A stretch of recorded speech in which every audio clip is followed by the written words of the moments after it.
सुना राइट। अब जो टॉपिक पढ़ रहे बहुत इंपॉर्टेंट है। तो देखो अब इधर चाय पी लिया, रात का टाइम है 9:30 हो गया, तुम्हारे लिए पढ़ा रहा हूँ। टॉपिक कौन सा है? Controlling system. अब कंट्रोलिंग सिस्टम क्या होता है और समझाता हूँ, ठीक है। तो पहले तुमको एग्जांपल देना पड़ेगा, तब जाके आंसर हो जाएगा। सब रेडी है, ठीक है।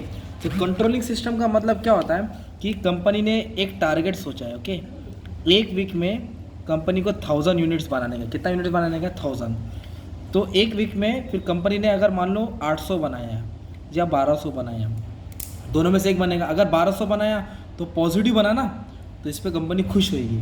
तो 200 अच्छा क्यों बना, कंपनी इस पर स्टडी करेगी। और अगर कंपनी ने 800 बनाया तो नेगेटिव हो गया, 200 का शॉर्टेज हो गया ना, तो 200 कम क्यों हुआ, वो इस पर कंपनी से विचार करेगी, वीकनेस क्या हुआ, क्या रीज़न। तो इसके ऊपर जो चर्चा होती है ना, कम ज़्यादा अच्छा करना, इसको बोलते हैं कंट्रोलिंग सिस्टम। तो कंट्रोलिंग सिस्टम में क्या करना चाहिए? तो कंपनी को क्या करना चाहिए? Focus on objectives. जो कंपनी ने टारगेट सेट किया ना, कंपनी उसके हिसाब से चलना चाहिए, इधर उधर भटकना नहीं चाहिए। तो focus on objective. It should aim at accomplishment of organisation goal. Accomplishment मतलब हासिल करना, जो कंपनी का टारगेट है उसको अचीव करने की कोशिश करना चाहिए। मतलब कंपनी को फोकस किस पे करना चाहिए? ऑब्जेक्टिव्स पे, जो उसने सेट किया है, जो उसने बनाया है। Suitability. Controlling system should be suitable to the needs of the organisation. जो भी कंट्रोलिंग सिस्टम है, अभी जैसे कि गाड़ी रहता है, बाइक, तो बाइक में ब्रेक लगता है ना, क्या पैर डाल के रोकते हैं आप लोग? पैर से भी रुके, एक बार तुम्हारा पैर डैमेज हो जाएगा ना। तो जैसा सिस्टम है वैसा कंट्रोल करना होना चाहिए।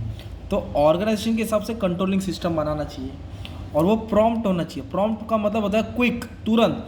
जब भी चीज़ घाई गड़बड़ हो, तुरंत करेक्टिव स्टेप लेना चाहिए। जैसे क्लास में बच्चा मस्ती करता है तो तुरंत टीचर तुरंत एक्शन लेती है। उसको 4 दिन के बाद नहीं बोली तू मस्ती किया था, अभी मैं तेरे को मारूंगी। बच्चा बोला टीचर कब किया? तुरंत एक्शन लेते हैं ना, उसको बोलते हैं प्रॉम्प्ट। इस तरह कंट्रोलिंग सिस्टम होता है। तुरंत एक्शन लेगी तो पूरा भी क्लास शांत हो जाएगा ना यार। फ्लेक्सिबिलिटी मतलब कोई फिक्स नहीं रखना चाहिए, चेंजेबल होना चाहिए, कभी ऐसा कभी वैसा, क्योंकि फिक्स रखेंगे तो काम गड़बड़ हो जाएगा ना। तो flexibility, the control system must be flexible. Flexible मतलब changeable. System must be workable even during the changing condition. कभी भी मार्केट में कुछ भी कंडीशन आ सकता है, उसके हिसाब से प्लान्स को मॉडिफाई कर सकते हैं। क्या कर सकते हैं? चेंज हो सकता है। और जो भी कंट्रोलिंग सिस्टम एकदम सिंपल होना चाहिए, आसान होना चाहिए। इतना कॉम्प्लिकेटेड बना के रखे तो भी कंट्रोल नहीं कर पाएगा ना, तो कुछ भी गाई गड़बड़ होएगा। तो those who are going to use or who would be affected by must be understand it clear and correctly. मतलब जो भी कंट्रोलिंग सिस्टम इस्तेमाल करेगा उसको प्लान समझ में आना चाहिए, कैसे कंट्रोल करना है, क्या करना है। और ऑब्जेक्टिविटी पॉइंट इधर वापस से सेम आ गया, तो उसको छोड़ दो, ये वाला नहीं करेंगे। अभी एम एक्स सजेस्टिव, मतलब जो भी कंट्रोलिंग सिस्टम है वो सजेस्टिव होना चाहिए, मतलब गाइडेंस, समझाना मिलना चाहिए, राय मशवरा होना चाहिए। It should indicate where the problem is, मतलब क्या प्रॉब्लम हुआ, किसकी गलती थी, अभी क्या करना चाहिए, फिर इसको ठीक करने के लिए क्या करें। तो एक दूसरे से गाइडेंस लेना चाहिए, ऐसा होना चाहिए। और मोटिवेटिंग क्या होना चाहिए? ऐसा होना चाहिए ना कंट्रोलिंग सिस्टम कि एक दूसरे क्या हो जाए, मोटिवेट्स हो जाए। डिस्करेज नहीं होना चाहिए, निराश नहीं होना चाहिए। ऐसा डिज़ाइन करना चाहिए किसी का मिस्टेक सुधार आना चाहिए। मतलब it should be design to prevent mistake rather than punish. किसी से गलती हो तो चिल्लाता गाली देता है ना, तो पनिशमेंट नहीं मिलना चाहिए, उनको गाइडेंस देना चाहिए, समझाना चाहिए ताकि उसका मिस्टेक ना हो, तो ताकि एम्प्लॉयज मोटिवेट होकर और काम करेगा, राइट। ये वर्ड क्या? Critical point control. मतलब जिधर गलत है उधर ठीक करो, बात खत्म। क्रिटिकल पॉइंट कंट्रोल, जिधर अच्छा नहीं आ रहा उधर डिसीजन लेने का है। तो इधर क्या एकदम सिंपल बताऊँ, an organisation should selective in control matter. A good controlling system should focus on critical factor. मतलब जहाँ गलत हो रहा है ना उस पर ही एक्शन लेने का है, यहाँ वहाँ की बातें नहीं करना है, यहाँ वहाँ का फैक्टर नहीं दिखना है, वही चीज़ पे एक्शन उठाना है। उसको बोलते हैं क्रिटिकल पॉइंट कंट्रोल। और क्या होना चाहिए? ये वाला पॉइंट पढ़ लेना, फॉरवर्ड लुकिंग। मतलब ऐसा होना चाहिए कि फ्यूचर में काम आए। और मेन बात तो इकोनॉमिकल, मतलब जो भी कंट्रोलिंग सिस्टम है ज़्यादा महंगा नहीं होना चाहिए, कंपनी का खर्चा नहीं बढ़ना चाहिए, सस्ता होना चाहिए और अच्छा रिटर्न आना चाहिए, राइट। एक्सेप्शन मतलब अलग तरीके से कंट्रोल करना, इसको छोड़ दो।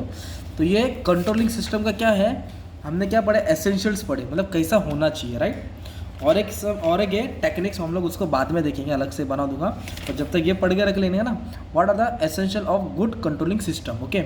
और ये जो मॉड्यूल है तुम्हारा कॉमर्स का 4th मॉड्यूल, तो इसमें मैंने क्वालिटीज़ ऑफ लीडर्स भी पढ़ा दिया, राइट, मस्त में आप देख सकते हैं। और लीडरशिप की स्टाइल भी पढ़ा दिया है, वो भी आंसर है। फिर बाकी फंक्शन में सेम उठा के डालने का है। और ये जो आंसर है ना, कम्युनिकेशन टू बैरियर्स, ये अपना FY का ही है, तो ये भी हो जाएगा, टेंशन मत लो। और मेन आंसर क्या था?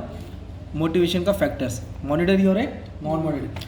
अगर इसका इंपॉर्टेंस आया ना, तो ऑलरेडी मैंने बोला था क्या पढ़ना है, राइट। तो जो बच्चा मेरा वीडियो पूरा देख रहा है उसको एकदम अच्छे से गाइडेंस मिला है। और कभी भी नॉलेज दे रहे, पढ़ रहे, तो टाइम निकाल के पढ़ो, रिवाइज करो, तो 5-5 मिनट में एक आंसर हो जाएगा ना तुम्हारा, ठीक है। चलो थैंक यू वेरी मच।